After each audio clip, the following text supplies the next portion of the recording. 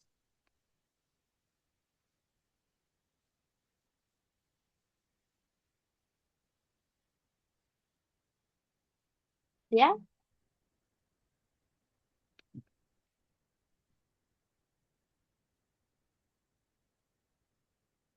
Life isn't serious because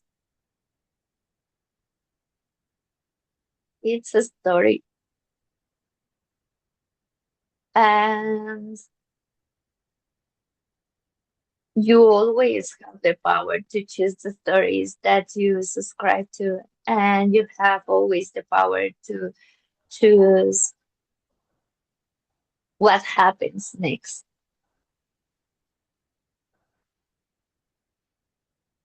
It's not a forceful choice, it's a loving choice. And